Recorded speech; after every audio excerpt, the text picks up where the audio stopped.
Hello guys, welcome back to channel Bharatiya Bazaar. Mandava finance limited IPO की opening 23 सितंबर Monday को होने जा रही है। क्या इस आईपीओ में हमें अप्लाई करनी चाहिए, नहीं करनी चाहिए? अप्लाई करनी है तो लिस्टिंग के लिए अप्लाई करनी है, लॉन्ग टर्म इन्वेस्टमेंट के लिए अप्लाई करनी है।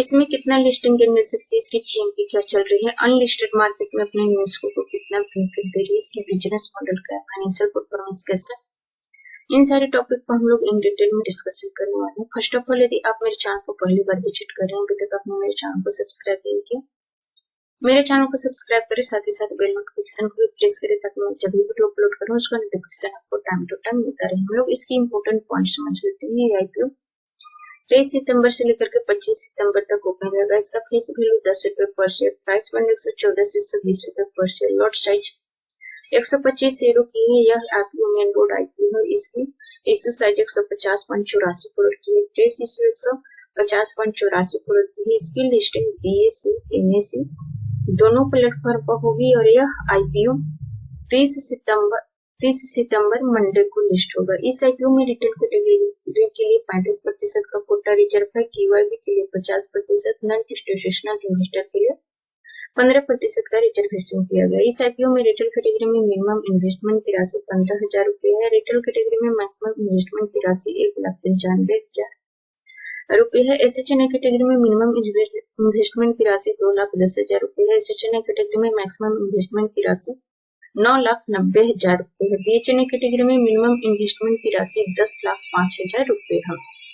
अब हम लोग इसकी फाइनेंशियल परफॉर्मेंस देखिए। 2022, 23 और 24 का यहाँ पर डेटा उपलब्ध है। 2022 में 9.74 करोड़ के प्रॉफिट का था और ये लगातार बढ़ा और इसकी पिछले साल के मुकाबले में अभी इसकी प्रॉफिट में लगभग 90% की वृद्धि हुई है एंड रेवेन्यू में 44% की वृद्धि हुई है। 3 साल के अंदर ये अपने प्रॉफिट को 3 गुना से ज्यादा ग्रो किया है। इसकी रेवेन्यू 106.62 करोड़ से बढ़कर के 191.63 करोड़ हो गए हैं। एसेट 561.46 करोड़ से बढ़कर के 973.75 करोड़ हो गए। नेटवर्थ 151.74 करोड़ से बढ़ा और 200.61 करोड़ हो गई है। रिजर्व 138.96 करोड़ से बढ़ करके 162.46 करोड़ पहुंच चुके हैं। उधारी 394.4 करोड़ से बढ़ करके 752.27 करोड़ पहुंच चुका है। उधारी बढ़ता हुआ दिख रहा है।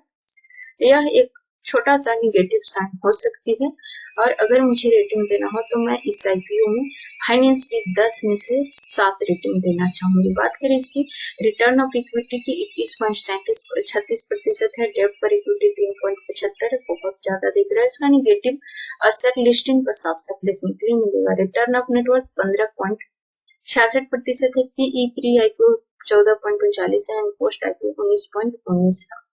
एंड बिजनेस की बात करें तो यह company non banking finance company है जो फाइनेंशियल सोल्यूशन, फाइनेंशियल हेल्प प्रदान करती है। 2 wheelers, 3 wheelers, electric 2 wheelers and 3 electric 3 wheelers and car and small business loan and personal loan प्रदान करती है। जिनका बिजनेस छोटा मोटा हो रहा है या फिर कार को भी ये लोन प्रदान करती है। मुख्य रूप से इसका काम लोन सेल करना है, जिसमें 2 पहिया वाहन पे और 3 पहिया वाहन पर और कार पे एंड जिनका पर्सनल छोटा बहुत जो काम करते हैं, बिजनेस होता है खुद का, उस पे लोन देने का काम करती है कंपनी व्हीकल्स के प्राइस पर 85% का लोन देती है। जो व्हीकल का प्राइस चल रही है ऑन रोड प्राइस, उस पर 85% का लोन डिस्ट्रीब्यूट करती है।